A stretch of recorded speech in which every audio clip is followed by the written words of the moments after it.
So the little dipper that people see in the bottom right corner of these streams, the introduction there is what's called the Starry Plough. Um, that's a symbol of socialist republicanism in Ireland, and it's sort of harkening back to the old saying, one day, basically everything from the star to the plough will be will belong to the people of Ireland, really. And so like it's kind of this early socialist republican sort of communistic symbol that's used. It was held up high during like the Easter Rising and things like that. And so it has a lot of significance to us over here in Ireland, and it kind of resonates with people a lot more than say like the hammer and sickle would here in Ireland. Like it's kind of a strange thing, like because in Ireland, if you talk about socialist republicanism, it either means Marxism Leninism or Marxism Leninism Maoism as applied to the Irish conditions. But if you come up to someone and you're like, "Hey, let's talk about communism," they're just like, "What? Isn't that thing they did like in Russia or in China or something like that? Isn't that does that have any relevance to what we're doing here?" But the second I you mean, it start, has yellow stars, right? So I mean, it's a star. yeah, I was yeah, gonna say, that's if it doesn't have that's yellow stars, is it really official? exactly, yeah.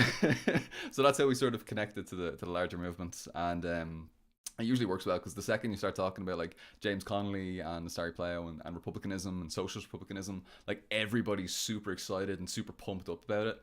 But yeah, so it's basically just communism by another another term, another symbol for the hammer and sickle, I suppose, in the Irish conditions. How are you getting on, everybody? I hope that sort of explains it, Mel. Mel just asked me what the dipper in the corner of the screen meant there, and so I decided, well, there's an opportunity to jump on live. so so here we are. Hey, you learn something new every day. Yeah. I feel like every day I learn like what like what a symbol means, right? So like Mm, so like the Korean Workers' Party has like mm. the Paintbrush or something. juche symbol. Yeah. It's a paintbrush. Yeah, I think that's really cool Cool. because it expresses so like a lot of traditional Korean art Mm, was done like in rebellion. mm, Korea also has like an incredibly rich just like art industry. Like some of the a lot of the art that is like all the rice paper art that was done in some parts of like northern and southern China, mm. um, and even in Japan was actually like brought by Koreans that traded stuff. So art actually is a really like mural painting has always been something that that we would do as like a people group. Like we'd paint like these like really elaborate like scenes of what life was in the country, Mm. and so um, it was always the paintbrush just symbolizes the history of the collective art as just like it's more like just like an homage to just something that we've always done. Mm. And I think some of the best communist symbols are not what they are, but like what they represent, right? Like the Mm. paintbrush represents an entire culture, an entire people, an entire history. Um, so that's why I think it's cool. I don't necessarily like look at it as like this, like a hate symbol or whatever. Mm. There's a lot of significant meaning behind symbolism, and I think a lot of people um, are so attached to the idea of, and this is something that I brought up a lot, is I hate that socialism needs like I hate this sort of removal of the hammer and sickle or removal of the Little Dipper or the removal of the Juche. Like I hate this idea Yeah. of like removing Rebrand it. Yeah. um Yeah. like I don't want to rebrand these symbols because they're powerful. Exactly. People are scared of this, but people For a like reason. literally they're scared, but they also like people see that as a sign of solidarity. Mm. Like Yeah. there's nothing that makes me happier than watching people march down a street openly, but just like it doesn't have to have a symbol on it, but like even just walking down the street with a red flag Yeah. It's beautiful. is still symbolic. So. Yeah. No, I really I vibe hard when you're talking about like we can't give an inch when it comes to like our history. This is like these are the hammer and sickle, the starry plow, like the little paintbrush, like all of these symbols, these all represent a history of struggle, a history of the working class getting together, Exactly. It fighting for exemplifies liberation, struggle. and it's Yeah, and so when beautiful. people wave them, yeah, and when people wave them, they're not waving them because they're trying to like, be edgy, or they're not waving them because like it represents like, this authoritarian statehood. Oh yeah, They're yeah, waving because they're proud, they're happy, they have something. This is quintessential to the people's revolution. yeah. Mm, And and eventually I would love to get to a point in socialism where we can move away from symbolism, because like even Lenin and Marx themselves like wrote that symbolisms shouldn't be held onto. Mm, It is kind of cringy that that we shouldn't like hold on to something, till the day it dies. But in terms of revolutionary struggle, I think using symbolism as a to sort of get the knee jerk reaction mm. and sort of bring people together, I find that like way more important than just like, I think doing it away of entirely is just like silly. Mm. Oh no, But I really, I completely agree on this point. I think it's super important, and like, there's so many people, especially people who are like kind of center left, who sort of they're starting to get into the left. They're kind of new to it. Maybe they're moving beyond liberalism. They want to start challenging capitalism, but they want to distance themselves from like old style communism, old style socialism, anything like that. It's kind of because they don't want to have to deal with the question of Stalin or 300 gazillion or Vuvuzuela or iPhone, commie, gotcha, whatever. You know, dude, I love the black book of communism and the iPhone argument there, it's like my amazing. personal favorite. It genuinely fills me with joy. Yeah, yeah, I mean, I have an it's great. Android, so that's like the same thing, right? Yeah, me too. Actually, I've got a Huawei, so I'm I actually am they'll getting a get me for One China. Plus. I'm They'll getting a one. oh yeah. I'm getting a One Plus, which is also a Chinese phone. Mm. Yeah, they're gonna come We, at you we, with we the China stuff then. I know we Yeah. stand. Yeah. What are You you know, drinking? What are you drinking, Paul? I have Desperado Or- here. Desperados. It's like that tequila beer. I'm not sure. Do you have that over there? I'm pretty sure there's one here. It's America. It's a beer culture. Extremely base. I wonder if he's inherited that from the Irish. Did the Irish diaspora bring that over? I wonder. So when I was in the United Kingdom, like when I was in London, I actually had a pint of Guinness at a bar, Oh, and but it's not. I really thought It's not that good though. You need to get it. You need to get it in Ireland. It's never that good anywhere except in Ireland. I I know. I've Yeah. had Guinness, on tap at like Yeah. local bars. I like had some in like a London pub. It's like not the same. Everyone says it's not the same, and I Yeah. do believe you. I'm actually not a fan of like super dark heavy beer anyway, but Yeah. I feel like I need to go to like I feel like I need to go to Belfast and have a pint. So Yep, definitely. Pop down to Belfast, pop down to Dublin, and get yourself a pint of black, and you'll be good to go. It's an acquired taste. It does. It takes a little bit of time to get into it, but once you do, you've got a friend for life.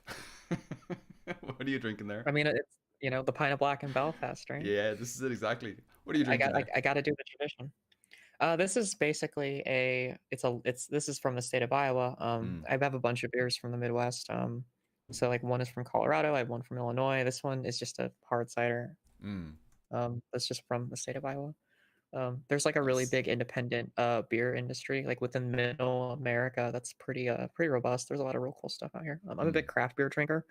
Um, because craft beer is objectively the best thing outside of like a good I mean if I was like in Germany because I've actually been to Germany, and like when oh I yeah. was in Munich I actually went to like the famous beer hall in like in München, Mm. and like the opera house, and so I got to drink the fancy beer hall push Hitler beer. It's pretty good. Wow, that's some next level shit. That that makes me feel like taking a bunch of Patreon money and opening up a craft brewery and forgetting doing social media stuff.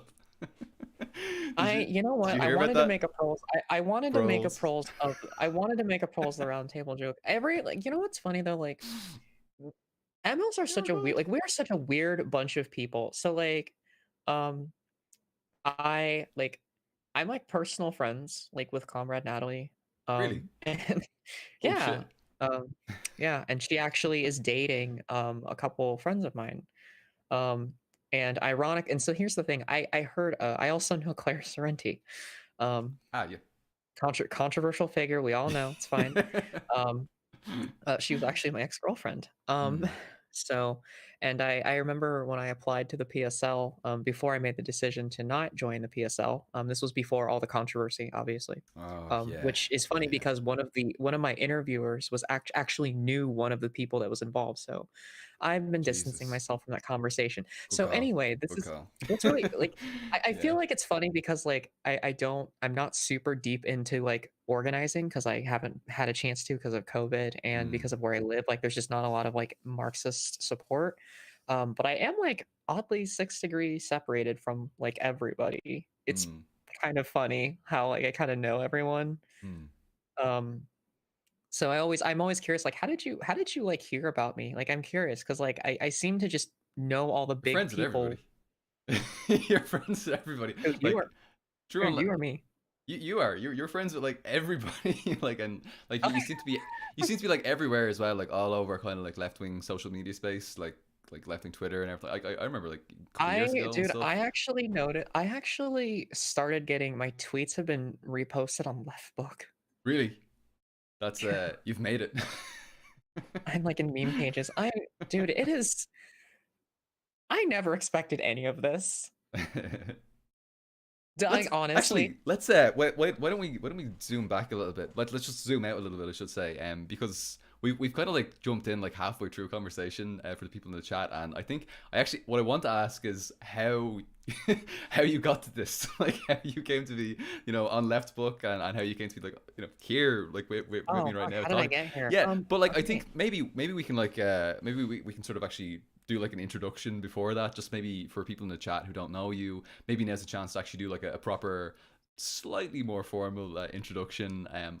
Just before we do that, I should do a quick little shout out to everybody in the chat. I usually do this at the start of the streams, but we were vibing, we were having fun. So Oh yeah, sorry. let me just do a quick shout out to the people in the chat there. How he's getting on, comrades? I see Ben Toth there, Zero Mongoose, Carlos Herrera, Deadman Animations. How are you getting on, comrade? Coming on in a week or two, I believe. That's going to be a very interesting stream. Look forward to that.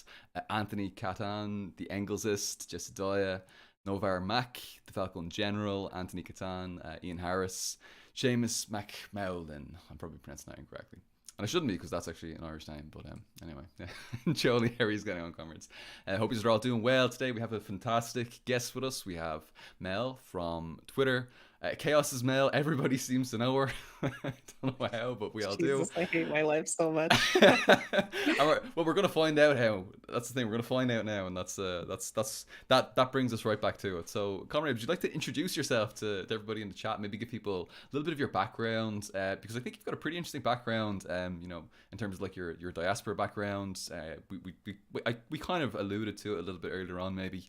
But I think it'd be really good now for everybody to hear the story of Mel. If you want to dive into that, take that wherever you want.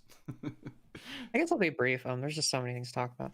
Hey everyone, hi, my name is Melanie. I basically hang out in the real world and on the internet as a semi-famous communist personality. I basically do the agitprop game. I love to basically just talk about communism in a really like authentic, unabashed, pretty brutally honest way. I like to challenge stuff. I like to have like really uncomfortable conversations with liberals, and Mm. I am in the political Twitch debate sphere. So if you love the Xanderhalls and the Voshes and the blood sports of the internet world, sometimes I hang out in those spaces and yell at right wingers eventually, and sometimes fight with the ancoms and anarchists because they don't like me sometimes.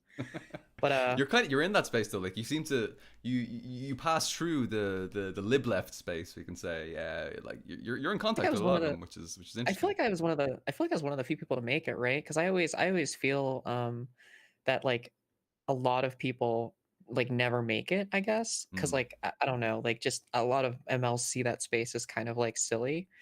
Which I actually do think that space is rather silly, and I agree with that critique. But I do think there is something to be gained with this, right? So like I Of think if course. I can at least position myself and at least sort of kind of poke the bear, just kind of like get some gears turning, Yeah. and sort of figure, maybe, I, I'm glad I helped Zanzi see the light. Zanzi I messaged me and he was just like, "Oh shit, Mel turned me into a Marxist Leninist." well, I was like, "Okay, based. Let's get her on the stream straight away." yeah, no, um That's so amazing. basically what happened is I started seeing a lot of people talk about politics, and I figured I have nothing to do. I'm stuck inside. COVID's happening. There's just my life is not very exciting right now. I have a microphone, I have a blue microphone and a fairly decent camera. I'm just gonna, what if I just try? And so I started. I got on one panel and then I got on another panel and then I just started twittering people and then people would message me and they were like, "You don't remind me of a communist." Like, Yeah, and I thought that was really interesting. I've even yeah. had other Marxist Leninists even where even like you don't act like a typical communist. And I guess I don't know what that means, right? Yeah, Like to see, that's me, it. What does that mean? Like, people have like like an I idea in their head, like the evil tankies are coming. They're gonna do this. They're gonna do that. Like, I don't know what that is. I haven't actually seen. I I heard about it beforehand, but I haven't actually seen it in real life.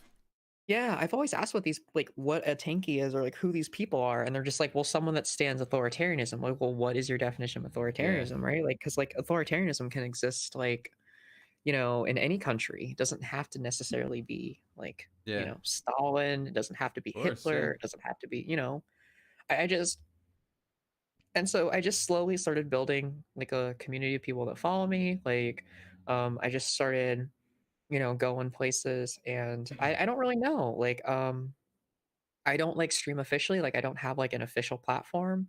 I like don't make any money doing this. So fun fact, I have like been called a grifter. I've been called an opportunist by some people. Wow. Um, I've been called all kinds of like pretty vile things, and like I don't make any money from this. I actually work a full-time job. I work retail and service. It's fucking miserable. Yep. Um, and I just I do this out of the goodwill. Like I just want people to be better. I want to talk about communism. Like I just like I do this because I think it's important. I think there are things that intersectionally I can like bring to a table that not a lot of people have. Like I'm from Korea. I was born in Korea. I'm adopted. Mm. Um, and I had a pretty decently bourgeois life actually. Like I was a Oh. pretty I was I lived a life of relatively really good privilege, and I didn't until I came out as trans, until I moved out of my parents' house, until I started like kind of living in the real world and actually like seeing what poverty really looks like. My first like apartment, the first house that I lived in was not great. Like all my stuff, I slept on a mattress on the floor. Like Mm. I had to like figure out how to be an adult. Like I had to grow up kind of. Like I realized that like Yeah. the American dream like doesn't exist. Um Yep. and For like 99% of people, it doesn't. I know it's insane. Like, yeah, Yeah. it's like Unbelievable. it's insane. And like over time, like I just started reading books. Like I actually got radicalized because I had coworkers that I worked with, and they kind of challenged me on a lot of like my cringy beliefs. I was kind of super involved with the right wing for a while. Really? There was a good chunk of there was a good chunk of me that very much kind of was drinking what would be considered like the QAnon Kool-Aid. I Oh grew up in a shit. I grew up in a very conservative family. Mm. My mom is the kind of person that would, that she voted for Ronald Reagan. I went to church every Sunday. Like I was in Boy Scouts. Like I had a very Midwestern, steak dinner every day. Like, every like steak and potatoes, your stereotypical, just like boring Midwest, um, That sounds life. extremely Irish, by the way. The whole thing, like spuds and steaks and Sunday mass, and yeah, it's very, Oh yeah. very similar to So the Irish yeah, experience. my I know family is exactly Irish. it. My Ah, adopted okay. family is Irish Italian. Ah, okay. Yeah, that makes sense. And so they're all from, Philadelphia, like the tri-state Jersey, New Yorkish area. So that's, like, kinda where my family hails from. They're all, like, the family of immigrants, obviously, so if Mm. you're Irish Italian. So I hope that they're is cool that's ones, because some of them aren't. yeah. So, yeah, I know yeah, so Boston I'm ones, just, yeah, so, like, I grew up in Middle sometimes. America, and I fell down the right-wing rabbit hole. I watched, like, Zeitgeist and went on a lot of questionable websites and questionable places, and very much was kind of like someone that I guess like like Andy Noah, Candace Owens type person, just like a Mm. token minority that was kind of like, yeah, let's glass the Middle East, crazy stuff like that. I had some pretty yikes stuff, and then eventually I started to come to terms with my own queerness and my own identity, and I just kind of started to get challenged on that, and I eventually had friends that helped kind of push me in a better direction. And um, And were they Marxist as well, or were they more just like one of them is like one of my okay? best friends is an ML. Mm. But he very much was involved in. He was an IWW member for a really long time, so he didn't really start switching over until maybe about like 2010, Mm. and started suggesting me books to read. So about like 2014, I kind of was like, I kind of called myself a syndicalist for about a year. And then around like 2015, I had this like epiphany. I started like reading Lenin, and I started like reading Antonio Gramsci, and sort of looking at like hegemony, and Mm. sort of like, reading, a lot of Mao stuff. And around 2015, I just kind of bit the ML. I just drank the ML Kool-Aid and dove more deeper into history. And like I found like an ideology that's based on liberation. um, I found an ideology that's based on community. I found an ideology that, like, yes, there are very problematic parts of it, but if you understand why those things happened, and if you understand the context in which those things occur, you realize that, like, hey, none of us currently in our own material conditions now want any of those things to happen. We don't advocate for the past things to happen like verbatim. Like, nobody wants that. And any of those people that do want that, they're these like weird people on the internet that I've never seen in real life. Like the Yeah. majority of my friends are like anarchists and sock dems. Like they don't, I don't know what a tanky is. I don't know what these weird fringe basement nerds that believe in this. Like I don't know what any of these people are or what this stuff is because I never encountered it Mm, mm, like in real life. And I did some, baby organizing here and there. And uh, I voted for Gloria Lariva, the PSL, in the 2016 election, mm. to make up for my disastrous voting of Mitt Romney in the 2012 election. Balance things out. Yeah, so yeah, so You know, I very much took a hard turn. I was pro Bernie for the sake of we needed something in America, mm, and then I I just started kind of drifting.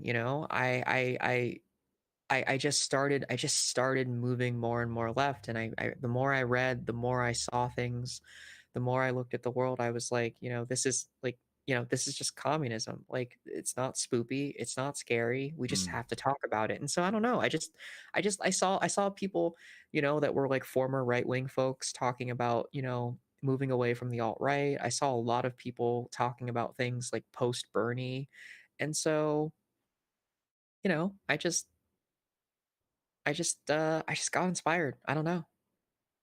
I extremely just basic. decided, yeah, I don't know. I just got inspired and I just wanted to, be better. Like I did a lot of growing up. Like I'm abridging this story really hard. Mm. I'm not saying everything for the sake of time, for the sake of certain content. But I mean, Oh, we got time. Don't worry.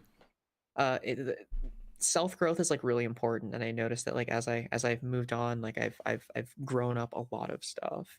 Mm, mm. So One thing that sort of jumped out at me and I thought was quite interesting is that how openly you talked about the problematic aspects of Marxism-Leninism, and I'm very interested in this conversation because I think we always need to undergo these sort of processes of rectification, of learning and growing and developing, and that seems to be very much built into the science of historical materialism, um, and this emphasis on like self-criticism and all these kinds of things. I'm interested to know what would be the big problematic areas that you would find within. I want to say Marxism Leninism broadly, and you can take that as the ideology of Marxism Leninism, or if you want to get into like the history of Marxism Leninism or something like that. I think it'd be interesting to talk about it actually. I think like my biggest issue with Marxist Leninism is I think there are two kinds of people. I think there are people that look at the history and they sort of worship it in a way. Mm, They look like, look how great we once were. Why can't we go back to that? And so they want it so badly that they're willing to posture or use optics in a certain way or say certain framing. They'll do anything to get people to this idea. But unfortunately, when you do things like Communist Party of Great Britain, Marxist Leninist, mm, you end up yeah. alienating people. You end up looking really bad. Or if you're in the PSL and you start having relationships with certain individuals that you shouldn't, Mm, or if someone says something anti-black and instead of criticizing or looking back at their behavior instead of doubling down on it, or you can be like Black Hammer and start a Contel Pro, like, uh, you know, mm, there are so many great people and organizers and working class people that love this ideology, that love this movement, but it does get marred because I feel like the biggest obstacle for us is we don't criticize each other. mm. And I think we're so determinant on academic and being right that I do think we have an optics problem.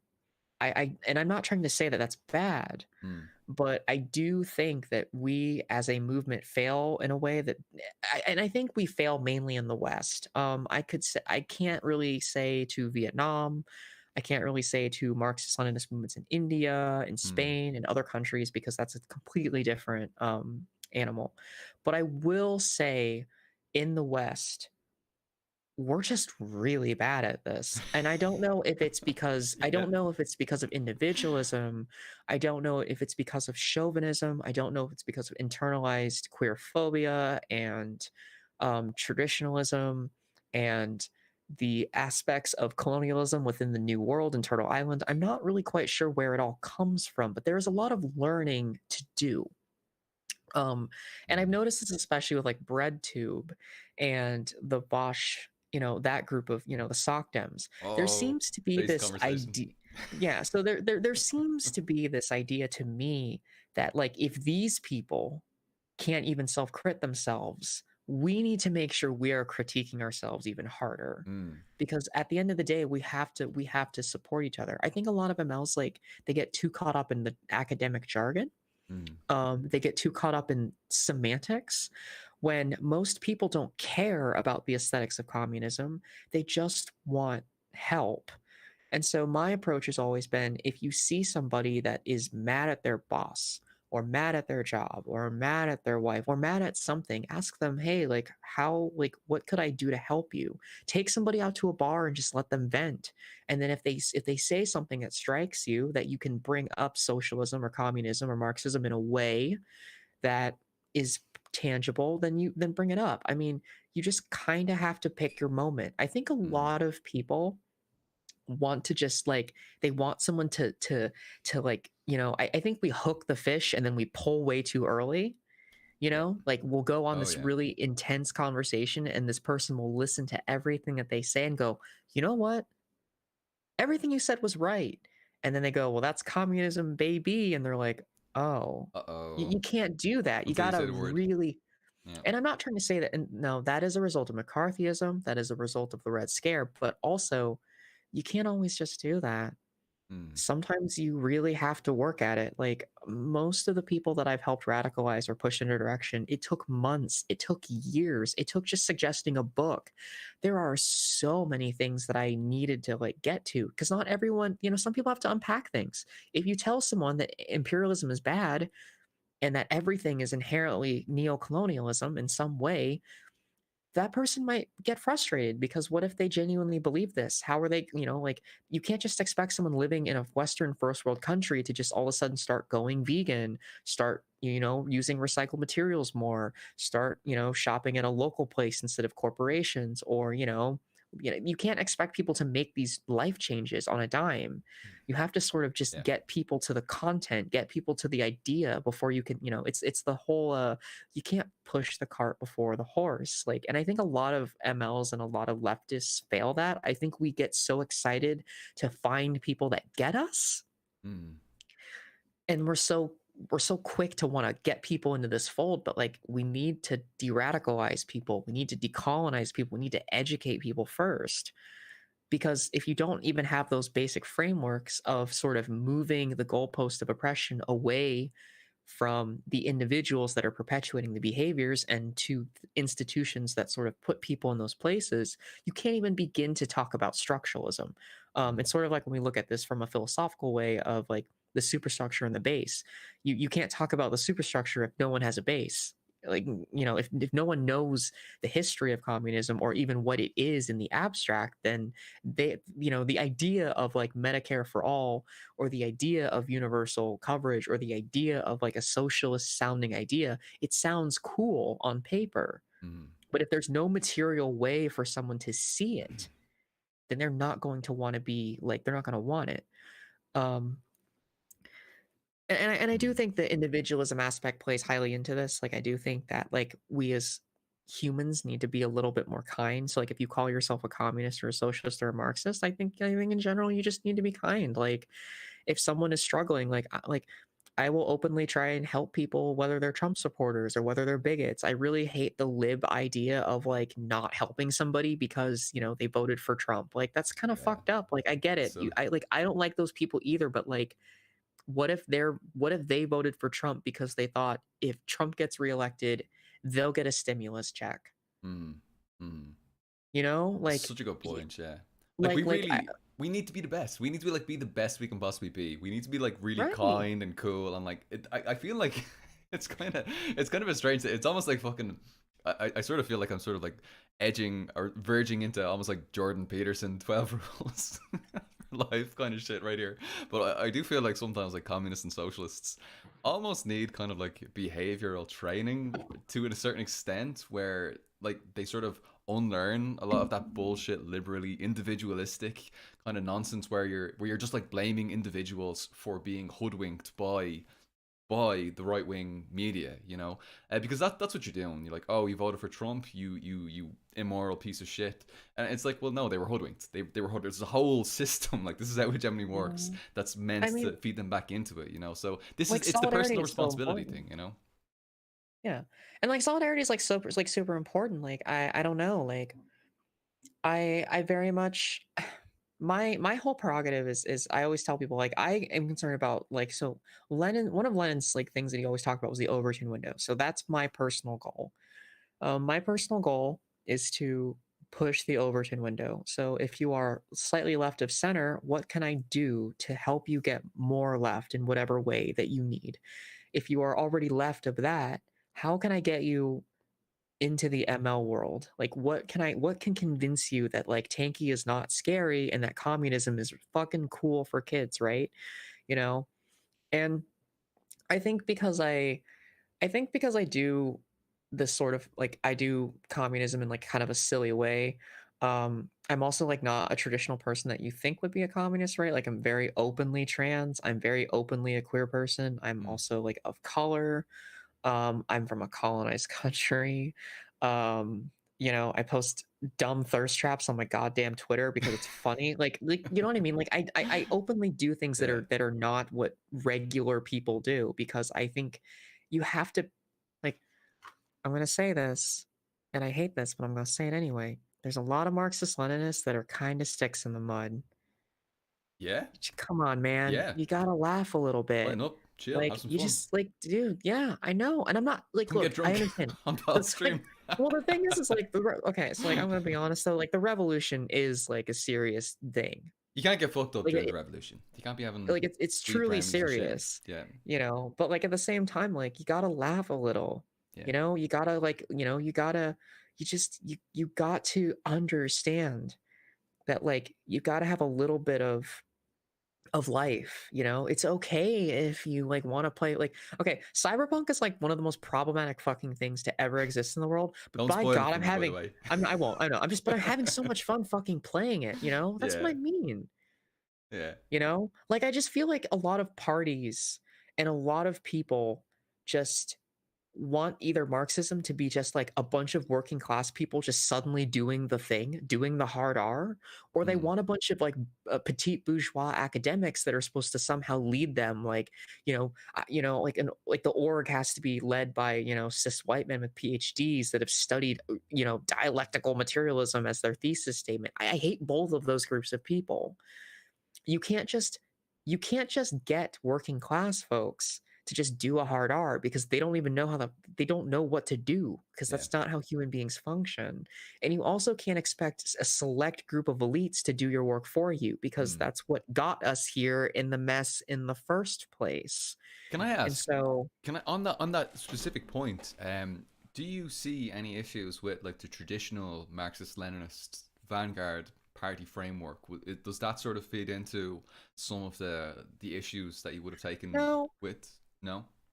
My biggest problem isn't with the Vanguard Party because the Vanguard Party is supposed to be made up of the masses. Mm. The Vanguard Party is not led by bourgeois elites. The Vanguard Party is just led by the masses, and everyone can be part of the Vanguard Party. There are two instructions of the Vanguard Party. One, it shall always be armed. Now, not everybody has to carry a firearm, not everyone has to know how to fight, but it needs the spearhead needs to be armed.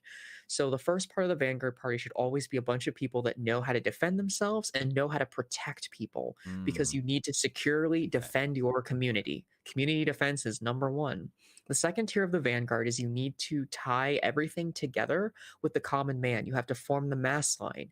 So, in order to get Based. people out there in the world, you got to have like, you got to have grandmas making us, opening up a soup kitchen. And then so when people come into the soup kitchen and people ask you like, what's your organization? You say, hey, like we're an ML organization. Like, you hand them out some pamphlets or some like really or an infographic or give them a flash drive if they're a zoomer. Basically we have to find ways to get condensed, summarized, simple information in any way, shape, or form to a bunch of people.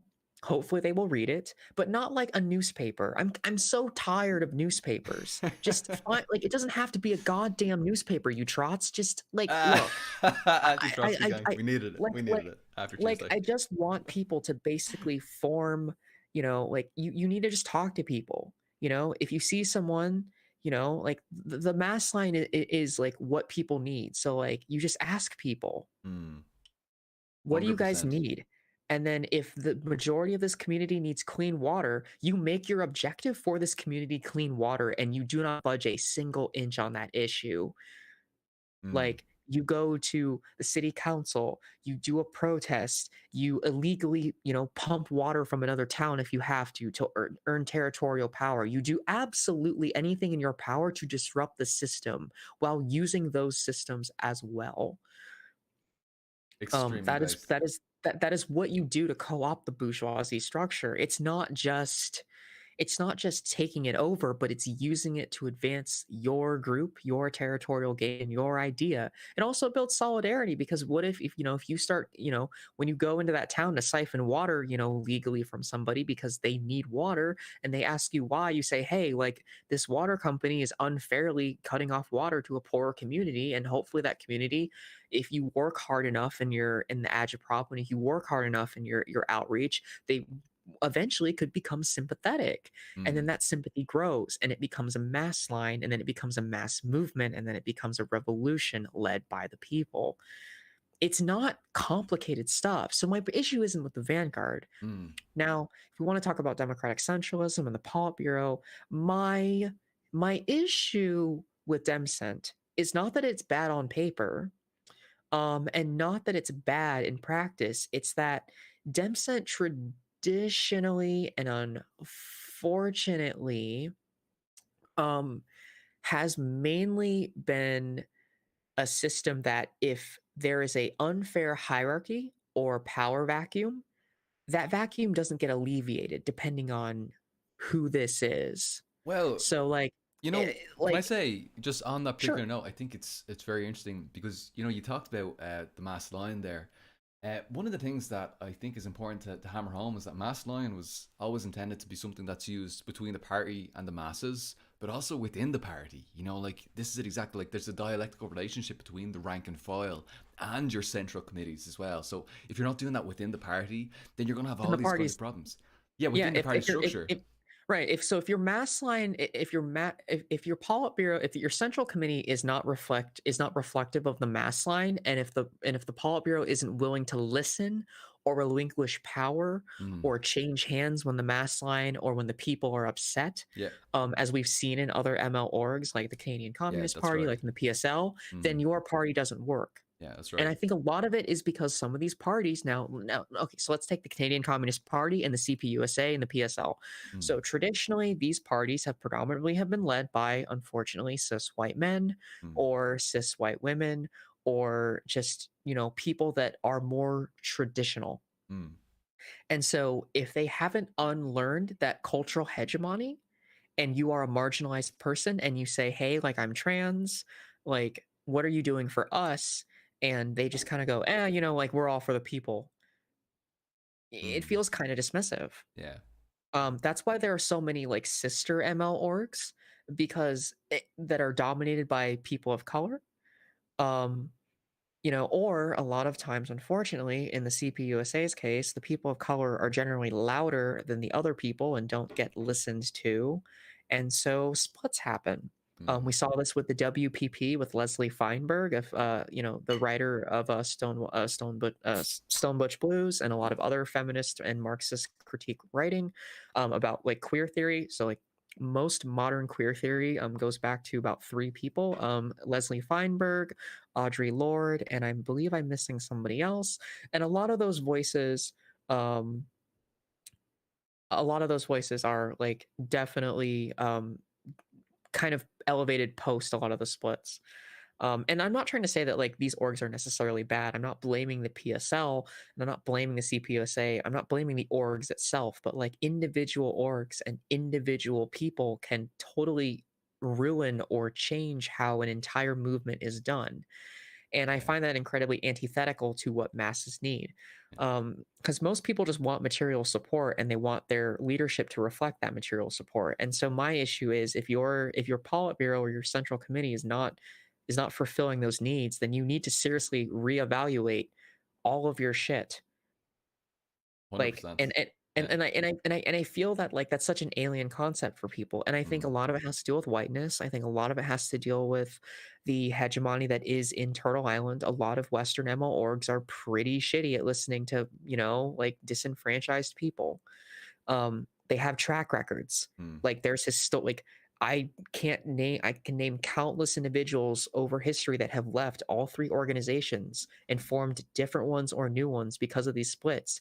And I know there's probably people that are in orgs that are in the chat or people that have, come on and said, "Hey, my org doesn't do that." And I'm like, "Okay, that's fine. Your org's not doing it, but it is a systemic problem." Mm. Just even saying that, "Well, we don't do that," doesn't do anything. Yeah.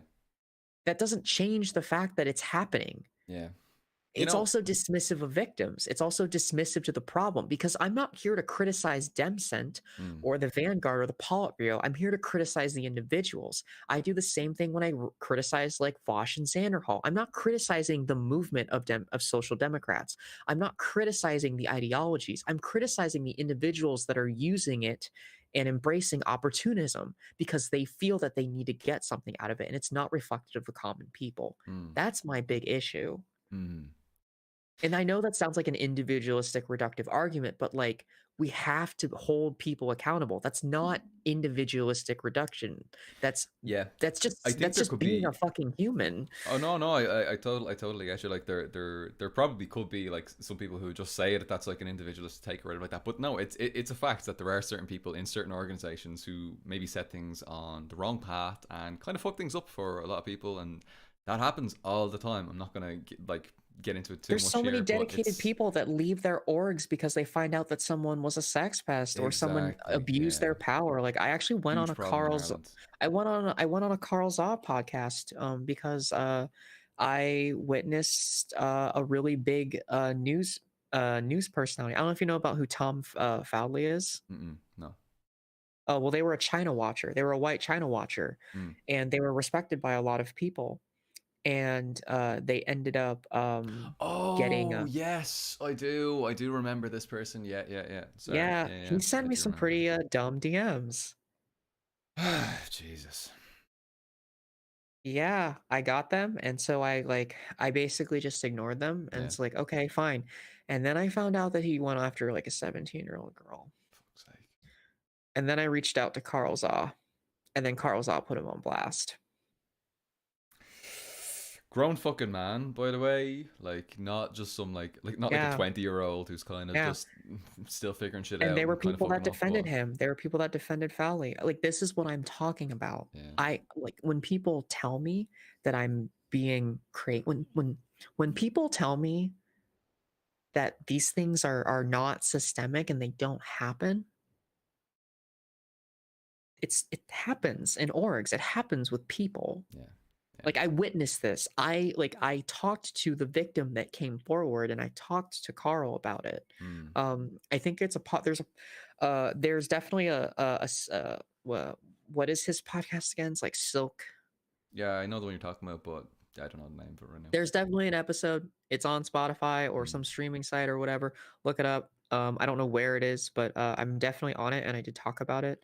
Um, it's a thing, it's a problem, and so Mm. like when I speak out against things within socialism, I'm always speaking out against problematic individuals or things that we should self-crit. This is a no reflection of my criticism of the party. Mm. um, Something that I wanted to casually say is I feel extremely shitty and bad for how people treated Clara, Mm. because she was speaking out against the transphobia within her own party and got Oh, reprimanded for it.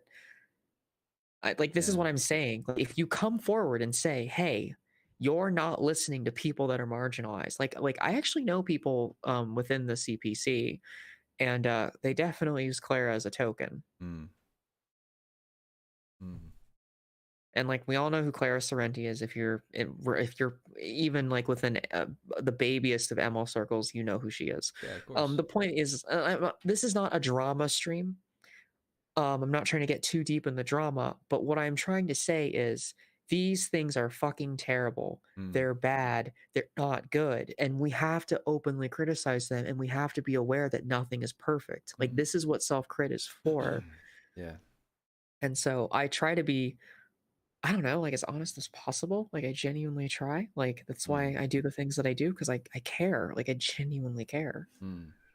You know, it actually it's not exactly the same thing, but this aversion to self criticism is something that I witnessed fairly recently. I haven't experienced it myself. And I'm going to speak specifically to this channel. I've kind of experienced pretty much exactly what you're talking about with regard to some actual socialist organizations here in Ireland. But I'm not going to speak on that too much. I don't want to, because there's obviously good comrades in those organizations. I don't want to smear anyone. I don't want to fuck their stuff up. But I'll tell you one thing. I'll tell you one thing that is interesting related to the subject.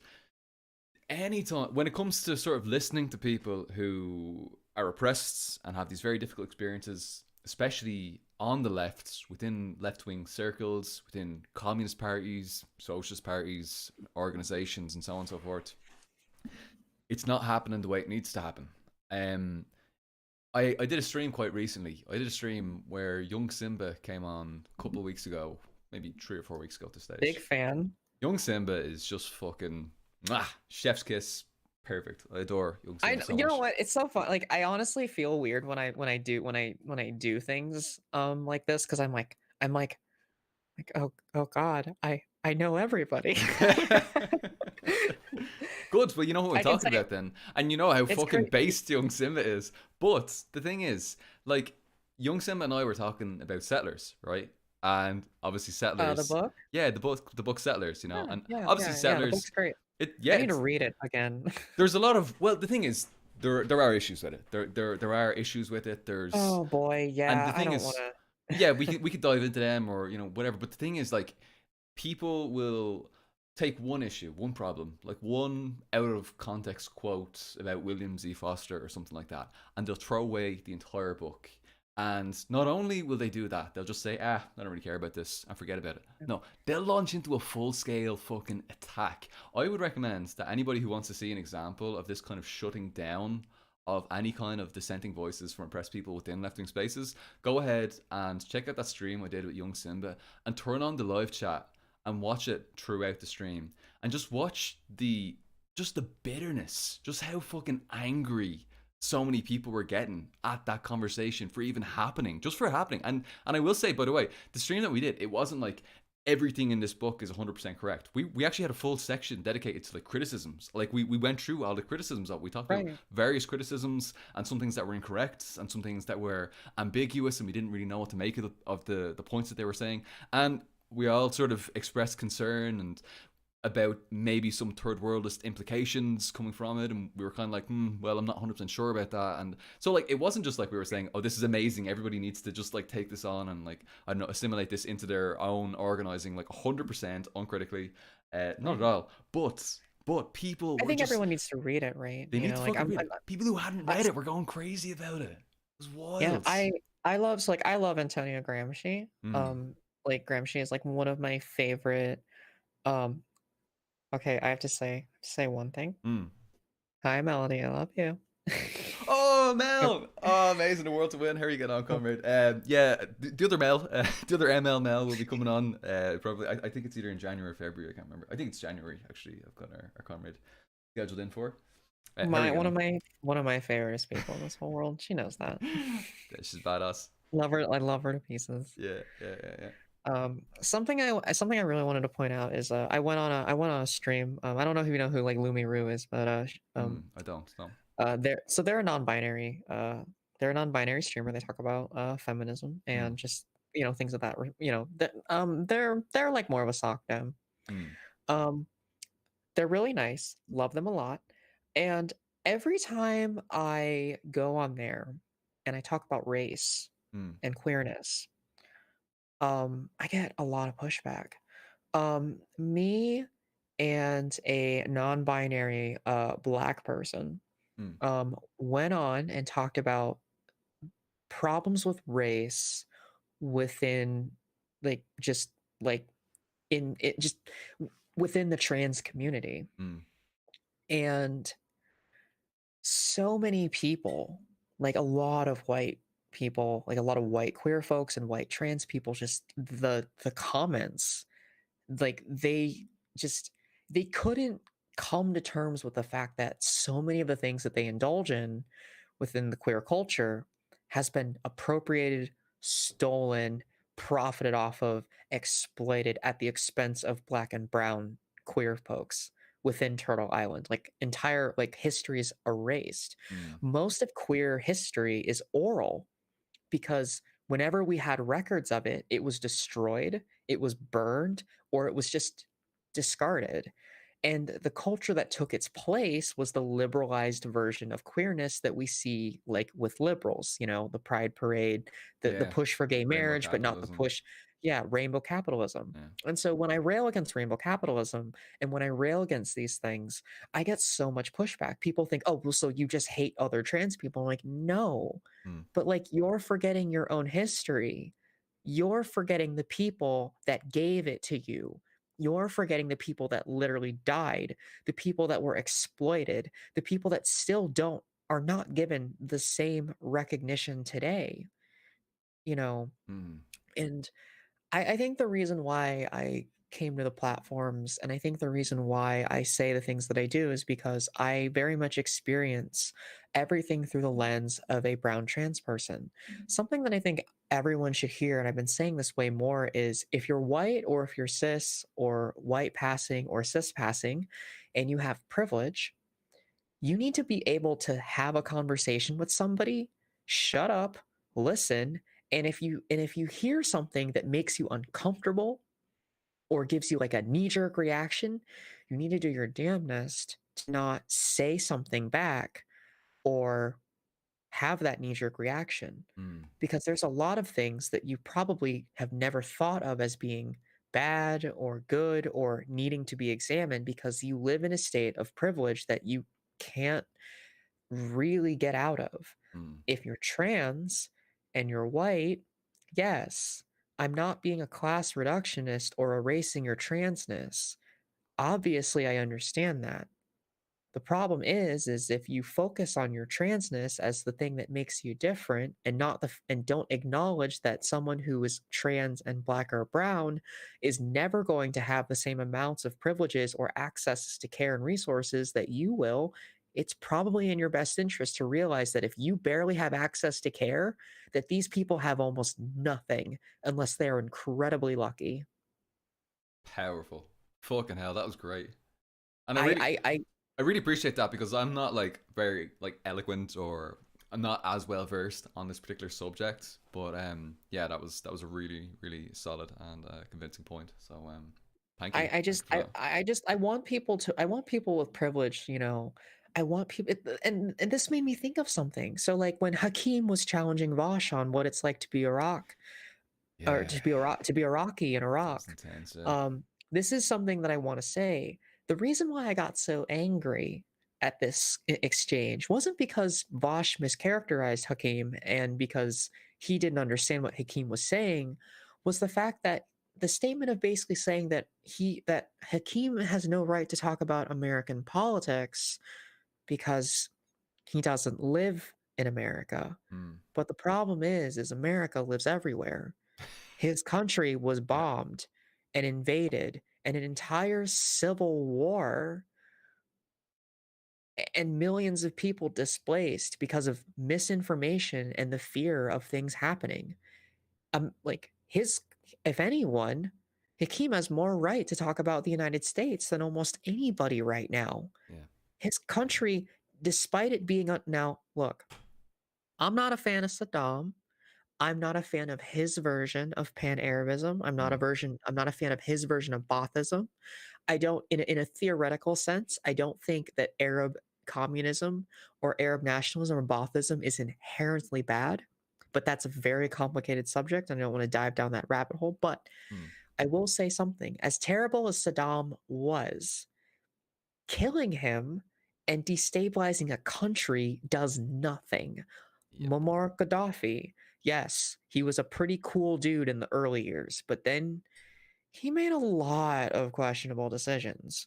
And those decisions were on the back of him just being anti imperialist because America was planning on killing him a million times over. So he Mm. got a little paranoid, made some questionable alliances, made some questionable decisions, sent some arms to some very questionable people on Not both the sides, IRA. by the Not the way. IRA, by the way. Never. I will never. I will always stand by Gaddafi for supporting the Irish Republican I Socialist like he struggle. oh, that's fine. That's you can I'm completely okay with him supporting the IRA, but he also supports some Amazing. strange benefactors and actors. Yeah, no, there was some But dodgy stuff there. yeah, and he kind of became like I'm not gonna call him a dictator. He's just a weird dude. Like everything about him is just weird. The women bodyguards, Yeah. his idea of a society. He's just an odd guy. Mm, mm, So but as this wacko, this kind of silly wacky guy, I don't think he deserved to have his country destabilized. no, You know, no, I definitely really not. do Didn't deserve to believe die that. like that. Fucking I hell. really do believe that they should have just let the masses take over the country, and if they wanted to dispose of him, they could do that. It's their right to liberation and self determination. They don't have to like Gaddafi. Mm, Now the problem is Americans tend to conflate self determination with wait. That means they want our version of democracy, not their own. yeah. And so, America loves the color revolution. The color Oh yeah. revolution is bad.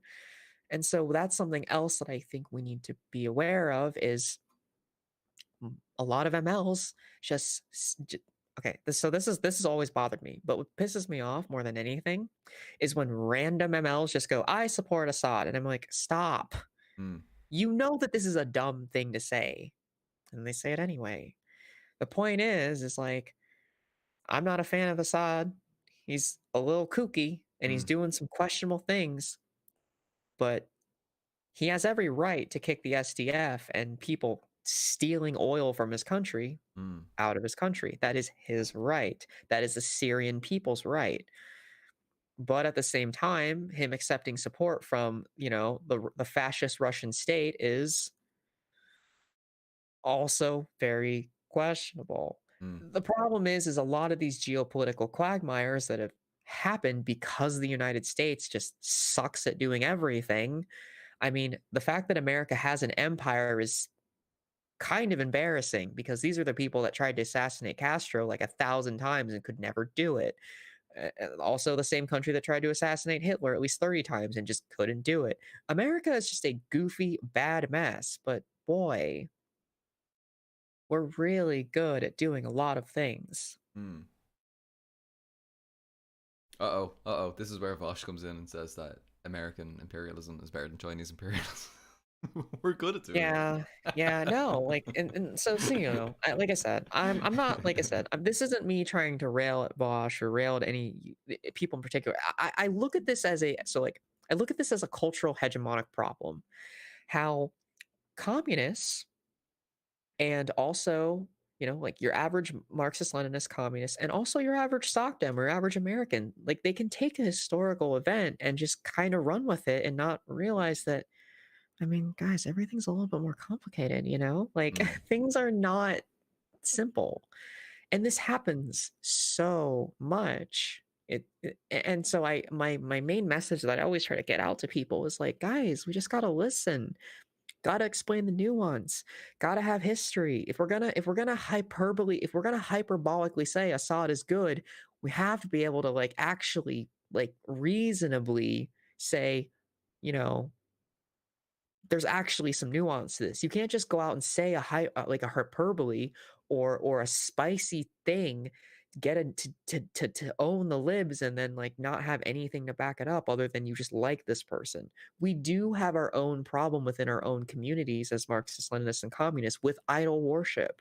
We find individuals or situations or moments in history that we get super excited about, and we just, you get the hard on for it and you just never want to let it go.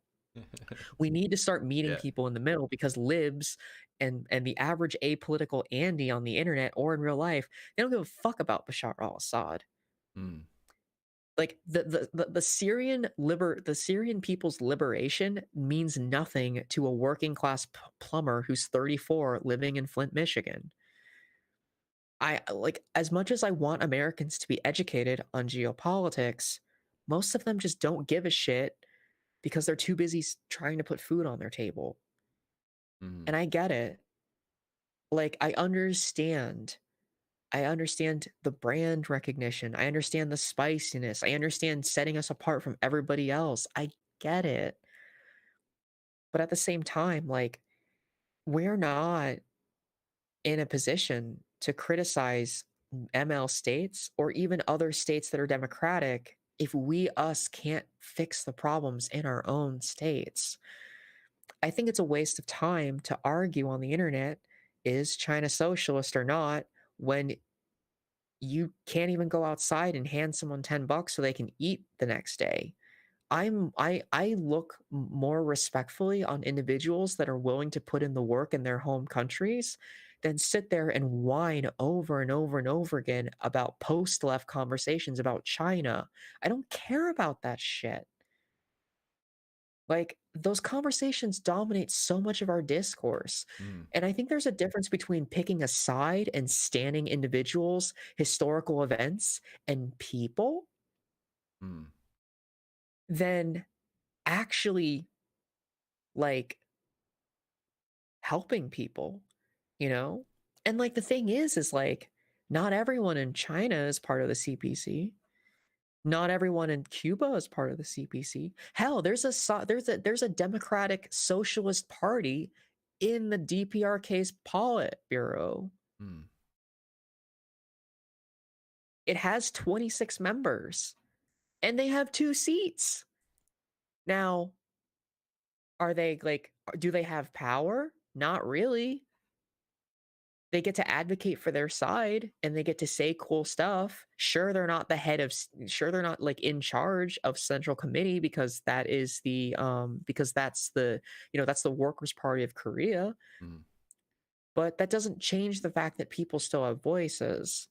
And so we have to, explain to people also that like it's not always about party recognition or sports teams. It's about the attitude, what you are doing, and what banner you're flying under. I think lefty unity, as a meme as it is still useful. A united front can exist. I don't think it's impossible. The problem is too many people like their sports teams, and you just have to fucking admit that like the sports teams are not what I'm worried about. If you're more worried about your sports team than the fascists that are out there, then you need to start reading some more books or talk to someone that's actually been involved with those people. Mm. It's also just like that the left union thing. It's just not an issue in real life. Like if you're in real life and you're like in like a union, in your workers' union, nobody's asking you whether or not you're an anarchist or a Marxist Leninist or a Maoist or whatever. Nobody cares. It's like you're working on the struggle together. You're there together. Whether if you're in your if you're in your tenants union, your community and tenants union, like nobody cares what your personal ideology is. Nobody cares about your position on China. Like when you're trying to get somebody's Right. fucking more like deposit back for their rent. Like they don't give a shit. Like it's just not an issue. Okay, it's a different issue. Like if you're trying to figure out which party to join, maybe in big tents, left wing parties, you might have some some line struggles, some difficulty there. But like in general, 99% of the time, like in real life, nobody gives a fuck. So this, in a way, this is a very online kind of issue, like the sort of the leftist infight and stuff. It's very online, and yeah, it's I don't know. I think people maybe devote maybe a little bit too much attention to it. Right. I They don't just really I don't need know. to, Like you I know. don't like like I said, like, like I'm a trans person of color. So like at the end of the day, like I don't care what your fucking sports team is. If you're not actually going to do something materially to help me and help my community and help, like just the trans people in general, then I don't really care. Like, if you're a liberal, I mean, and you're not gonna do anything for me, then I dislike you, and it has nothing to do with the fact that you're a lib. I mean, okay, obviously it has to do with the fact that you're a lib, but the point is like, in general terms, right? Like Yeah, yeah, if yeah. Biden started doing crazy, dumb, progressive executive orders when he gets sworn in like next year, and they're just like ridiculously just like America doesn't do these things, that doesn't mean I support Biden, but I'm definitely going to not say no to getting those things in my life, right? Mm, Like I think some people like to live so principally that they forget that like you have to you have to look out for yourself in a way. You can't be so party principled that you forget that like your own liberation and your own things that you do for yourself are like just as fundamentally important, right? And it's not being selfish, it's just making sure that like you are mentally and physically well enough that like these resources will help you, and then once you have that assistance you can help other people. yeah, yeah. It's the same sort of continuity, we just kind of have to like continue stuff in a circle, I just Well, like yeah, I think what you said there is in a circle. That's the important thing. Like the thing is, it shouldn't just be you doing self help like all the time, you looking after yourself and stuff like that. Like the party, the organization, that they should be helping you. The collective should be helping you as much as you're helping them. It's this back and forth kind of relationship, you know. So like if you're in a party and you're having issues, like your comrades should have your back. They should be supporting you. They should be doing everything they can to get you back on your feet and stuff, and And making you. if they're not people that aren't helping you, then like you need to find new people. And Yeah, like you shouldn't feel bad about that. You shouldn't let people hurt you. yeah, yeah, definitely, definitely. Excuse me. Yeah, no, I totally agree, and I think it's a really important point.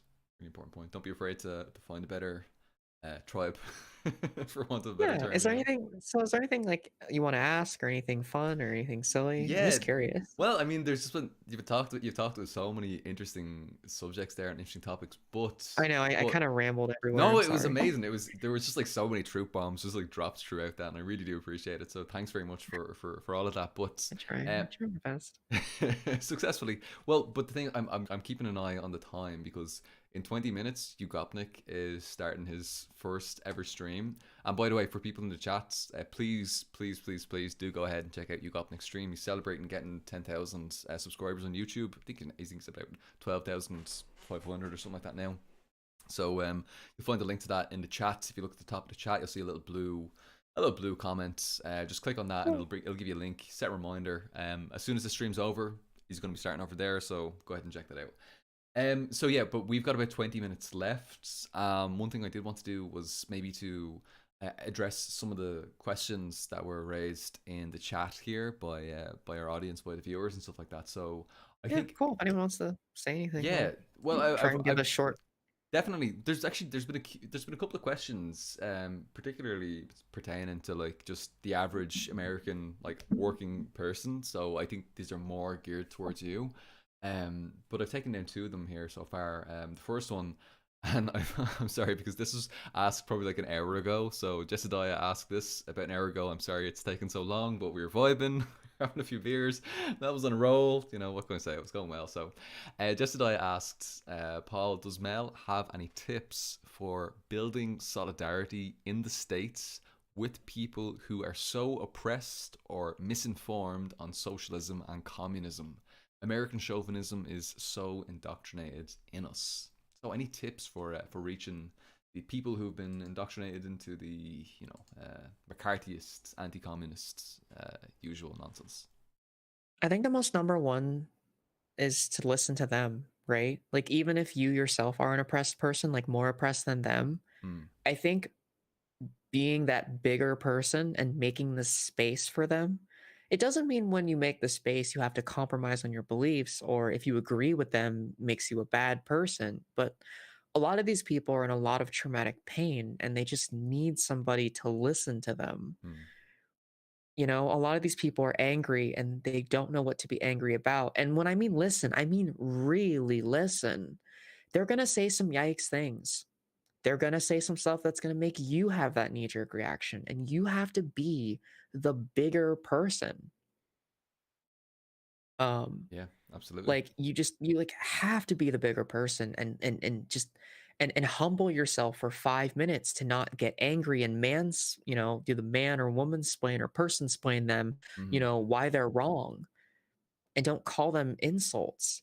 If they start to cry, cry with them. If they, if they're, if they if you have some extra capital and they're sad, say, hey, like, I'll buy you a beer. Let's talk about it. Hmm. A lot of people just want to be heard.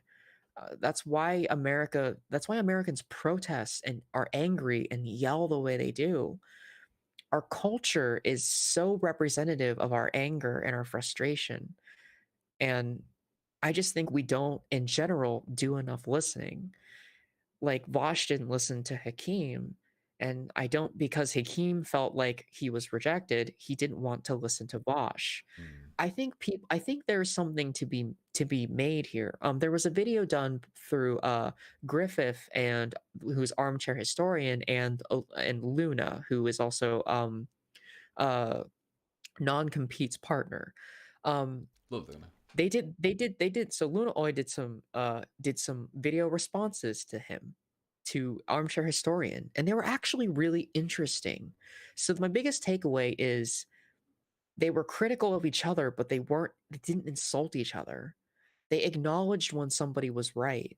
I think a lot of communists just don't want to admit that liberals might be right on something. I think we're so We stuck in hate our that.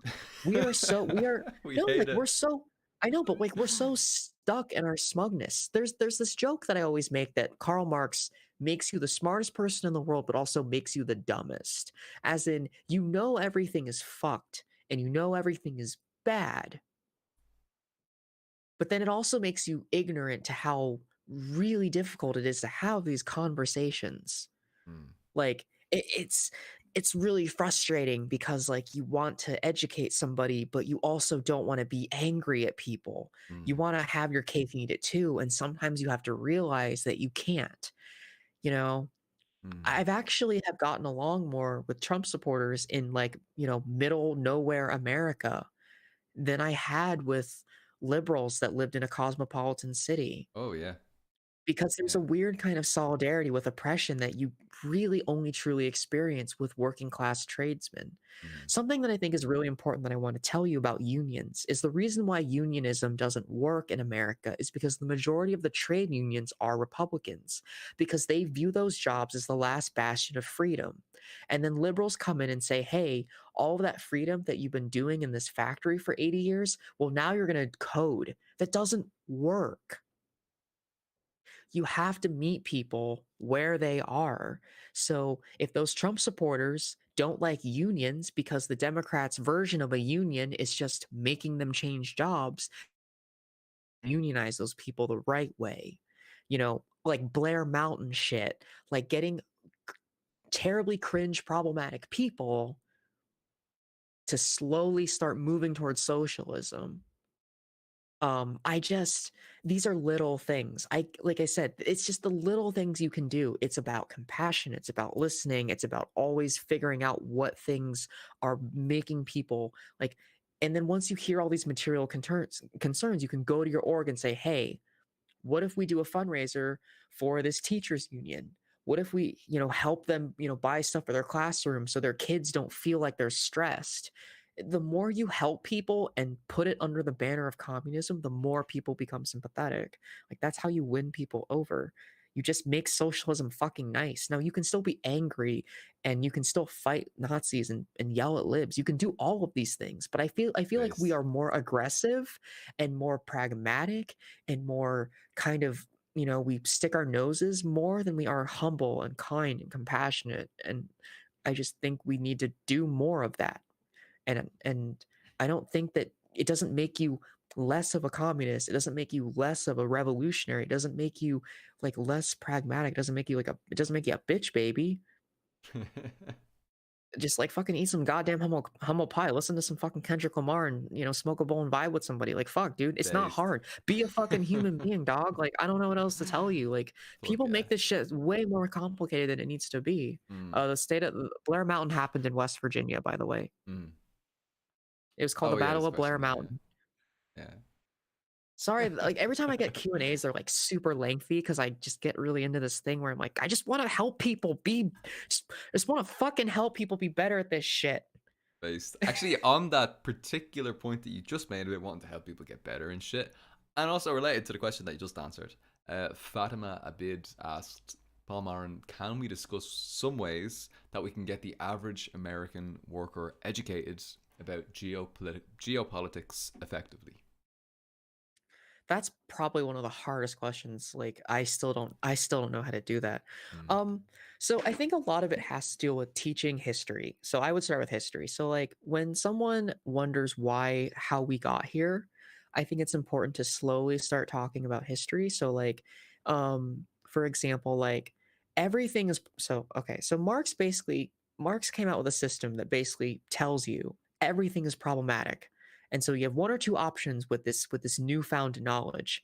Well, I can either do the one where I just kind of tell everyone that everything's problematic and bad and evil and terrible and you need to fucking fix your shit. Or you can do the other way where you basically say, "Hey, everything can be criticized and looked at from from historical examples."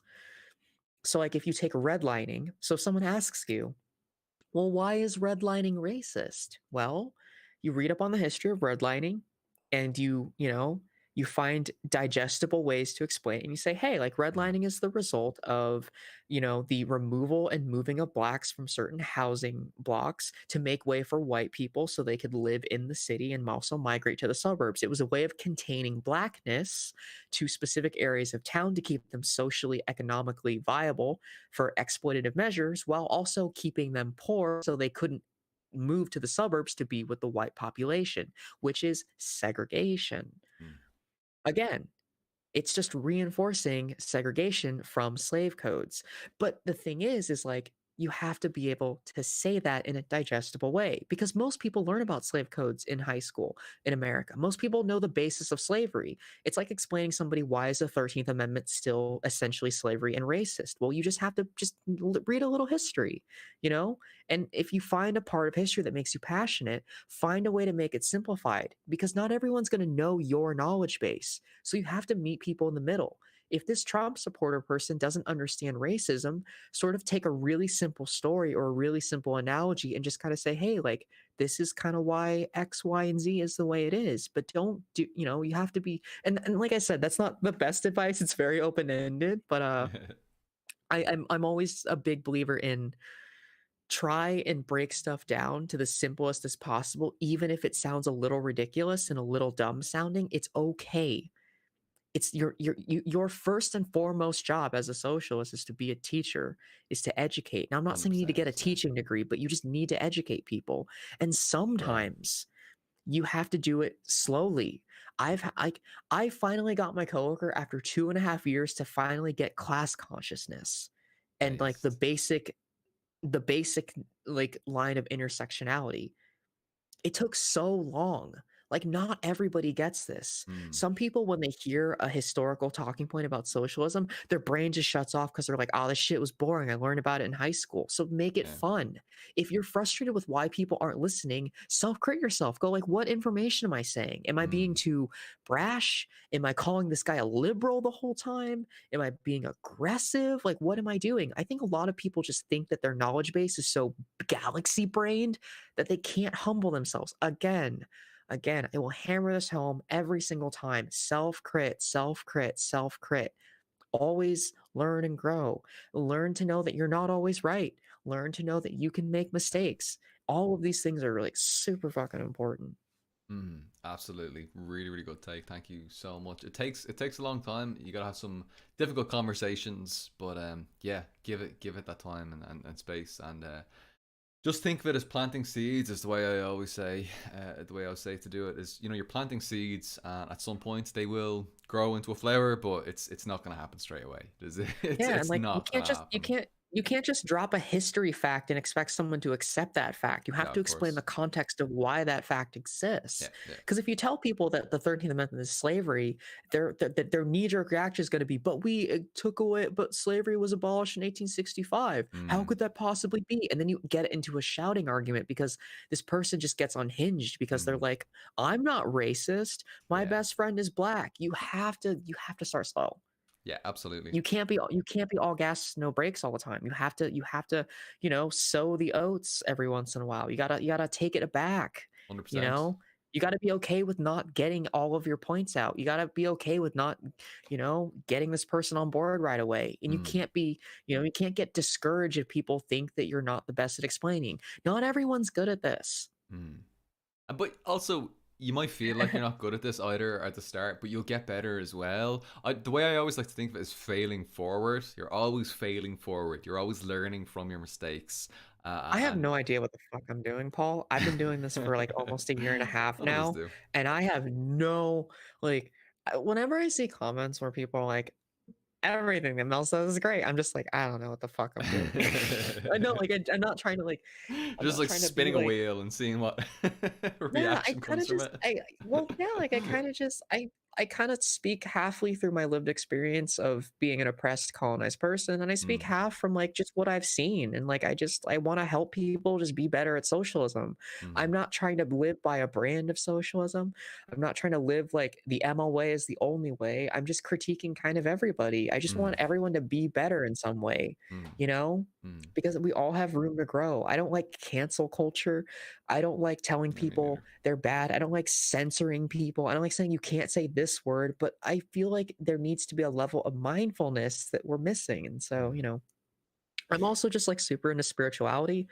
I'm a big believer in just just I guess I'll be brief and just like call it paganism. Like I'm Mm. very much just like I'm into a lot of the spirituality stuff. So I think that's something that's also missing from leftism too, is like there just isn't enough like, just start, I don't know, like if you're Wicca or pagan or you believe in like any like fun occult witchy shit, I don't know, just be a fucking communist because it all makes sense. The minute you start Hell diving yeah. into the occult, you realize like fuck, this is actually the most lefty shit I've ever been a part of. Mm. Yeah, there's a big tradition of paganism and occultism here in Ireland, but I haven't dived into it quite yet. But yeah, who knows? Maybe in the future. Maybe in the future that'll be a thing. Reconnecting with my roots, ancient pagan Ireland, I suppose. And come here to me. I'm just conscious of the time. We've only got about 6 minutes, and there's like three questions that we want to get through. We can Um, rapid fire and let's go. yeah, let's rapid fire them. Okay, so here's a quick one. Sydney Rika, I'm just because it's quite a short one. I'll go first with this. Sydney Rika asked, off topic, does Mel have a vibe playlist? I love that. I don't actually. Okay, Um, maybe we'll. that's it. No, sorry, Sydney.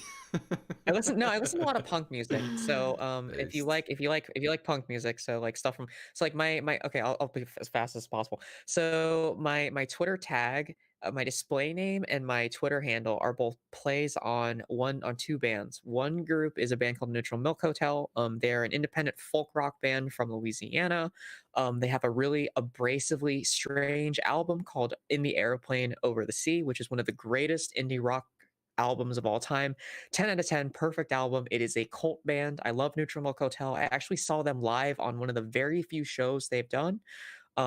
My handle, Chaos is Mel, is a play on Chaos is Me, which is a record by the underground punk band from New York called Orchid, which was one of the framework bands of the American underground hardcore movement called Screamo or Emotive Hardcore, which comes from Revolution Summer, which was started by Ian Mackay of Minor Threat. So if you're into like punk music history, I could ramble about that for like 8 million years. I play a couple instruments. I'm part of that scene. So yeah, just that's yeah. Fantastic. Thank you very much, comrade. Brilliant. And next one, rapid fire. Let's go. Dead Man Animations, extremely based. Um, Paul, can you ask Mel about Korean American discourse? I feel like a lot of Korean Americans are denied their history of struggle for the bougie culture. Right. Okay. So basically, to sum it up in a nutshell, like there's two kinds of Koreans. There's ones that very much view running away from the peninsula to like be free from that a specific kind of oppression. There's just a lot of generational trauma. I will have to, if you have a channel, Dead Man, we could talk about Korea. So please invite me on and we'll just talk about that. That'll be my answer. Sorry. Hell yes, I'd love to see that conversation. Actually, hopefully we can make that happen at some point. Do send me the link, and we'll maybe link it actually in this. We'll put it in the description box below if that happens in the future. We can update it. Thank you very much, Mel, for that. Last one from Infinita Salo. Ask Mel what's a good first book to recommend to someone who's sympathetic to socialist ideas but isn't really into reading political theory. And I suppose Stalin's out the window despite it being our comrade Stalin's birthday today, Yeah, unfortunately. not pouring out for Comrade Stalin. Oh, seven's in the chat for Stalin there. I almost wore my Proles the Roundtable Stalin shirt because it's very bad Based. merch. I should have wore it. That's hilarious. Yeah. So what book? Just before I'm conscious, it's like we got like 1 minute before you got the stream starting. So Oh god. I would say anything by Frantz Fanon, honestly. So like Wretched of the Earth, Wretched of the Earth, Frantz Fanon, amazing, 10 amazing, out of man. 10. Someone actually asked this. My opinion on Pan-Asianism, it's 128 billion% base, but it's also incredibly problematic due to the historical intricacies of ethno-nationalism that Mm, impact most of Eastern and Southeast Asia. mm, mm, mm, mm. Yeah, that's a whole other conversation, I think, right there. Um, Mel, listen, thank you so much. It's just half past. I know you Gopnik stream is starting right now. Listen, Mel, thank you so much for coming on the stream. It's been an absolutely wonderful conversation. We're gonna have to do this in a more fleshed out version, I think, at another stage. I think we're gonna have to do like a proper like 3, 4 plus hour stream. Yeah, we Um, need to do like a real sit down. But this was a fun intro for anyone who yeah, doesn't know who I definitely. am or anyone doesn't know my. I feel like I I feel like I feel like a ton of people know who I am, but I don't know anybody. Well, yeah. Here you are getting to know everybody, I suppose. Now, listen, thank you so much. Everybody, please go ahead and click onto Ugopnik's stream now. As soon as you're finished with this, you'll find the link to it at the top of the chat box right now. It should be a little kind of blue message hovering at the top there. Please, please, please follow our comrade Mel on Twitter. You'll find a link in the description box below. And yeah, Mel, is there anything you wanted to shout out just before we finish up, before we wrap things up? Is there anything else, any last words you wanted to say? Yeah, I'll keep this brief. Hi everyone. Yeah, thanks. My name is Mel. I just kind of hang out and yell about communism and fun stuff. My Twitter is just kind of a hot mess, so if you like things that I do and say on there, just give it a follow. It's all right. Um, really, if there's anything, just this is a really hard time in history for a lot of people around the world. Yeah. Check on your friends, check on your family. If you can donate directly to anybody in need that's like oppressed or colonized, please do that. $5 goes a long way. Buy someone a pint, buy someone a meal. Honestly, that's the simplest thing. Buying someone a pint or a meal is the way to someone's heart. If someone just bought me a pizza or something like that, I'd fucking love that person forever. Oh, like, just start a conversation with food and start Yes. talking about communism. So much yes. Um, there's a massive worker strike going on in India led by the CPI and the Karla people. So we stand. It is also Stalin's birthday. Hell yeah, let's go. Thank you, Fucking every yes. single one of you, for listening to all the bullshit that I say. I am a hot mess. I try my best on here. Thank you and solidarity forever. Amazing. Thank you so much, Mel. Cheers, everybody. Enjoy the rest of your weekend. Enjoy you got next stream. Have a good one, comrades. August Slong Gafal. Take care.